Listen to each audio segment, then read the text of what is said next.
अज जी कहानी आहे हिकिड़े राजा जी कहानी जेको पंहिंजे राज्य में राज कंदो हो।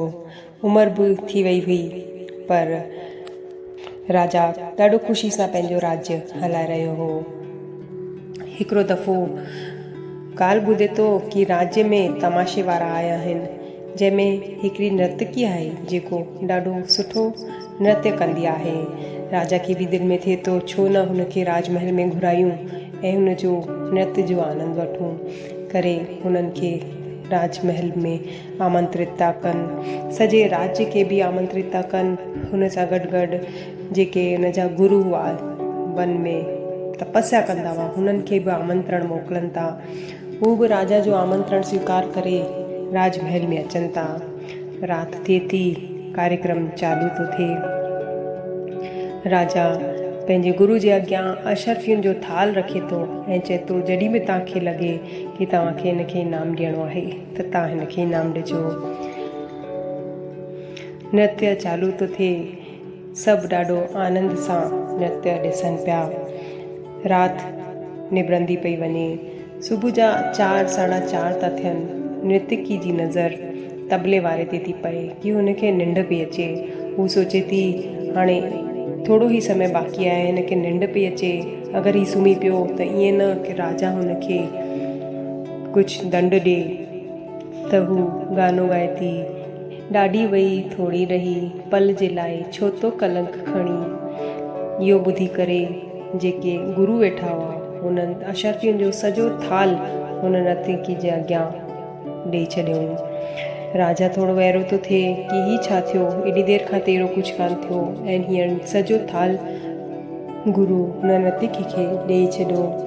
ख़ैर नर्तकी वरी ॾिसे थी कि तबलो वारो अञा सुम्हण जी पियो करे त वरी थी चए ॾाढी वई थोरी रही पल जे लाइ छो तो कलंक खणी। जॾहिं ॿुधे थी त राजकुमारी पंहिंजे गले मां नौलखो हार कढी करे ऐं नर्तकी जे अॻियां ॾेई थी छॾे। तबले वारो अञा नथो उथे। नर्तकी वरी हिकिड़ो दफ़ो चए थी कि ॾाढी वई थोरी रही पल जे लाइ छो तो कलंक खणी। त राजकुमार पंहिंजो मुकुट खणी करे ऐं नर्तकी जे अॻियां रखी थो छॾे। राजा वैरो थो थिए कि ही छा पियो थिए। हू सॼो कार्यक्रम रोके करे चए थो ही छा आहे, तूं घड़ी घड़ी हिकिड़ी लाइन चए पई ऐं सभिनी तोखे एॾो इनाम ॾेई छॾियो आहे, ही छा पियो थिए। त हू पहिरीं गुरु खां पुछनि था गुरु जी छा थियो। गुरु चवनि था कि हिन जेको चयो कि ॾाढी वई थोरी रही पल जे लाइ छो तो कलंक खणी, ही मूंखे पंहिंजे मथां लॻी कि एतिरो टाइम त मां किथे वन में तपस्या पे कयमि ऐं अॼु तव्हांजे आमंत्रण ते मां ही नृत्य ॾिसण आयो आहियां। मां पंहिंजे मथां कलंक पियो खणा त ही मूंखे शोभा नथो ॾिए। वरी राजा राजकुमारी खां पुछे थो। राजकुमारी चए थी कि पिताजी मुंहिंजी उमिरि थींदी पई वञे ऐं तव्हां मुंहिंजी शादी नथा करायो त अॼु राति जो ई मां सेनापति सां गॾु भॼण वारी हुअसि। त इहो ॿुधी करे मूंखे इहो ई लॻो कि अगरि मां अॼु भॼी वियसि त हुनजो कलंक तव्हांजे मथां केॾो लॻंदो। अॼु न सुभाणे तव्हां मुंहिंजी शादी कराए छॾंदा। इहो ॿुधी करे ही ॻाल्हि मूंखे पंहिंजे मथां लॻी, तॾहिं मां हुनखे पंहिंजो हार कढी ॾिनो।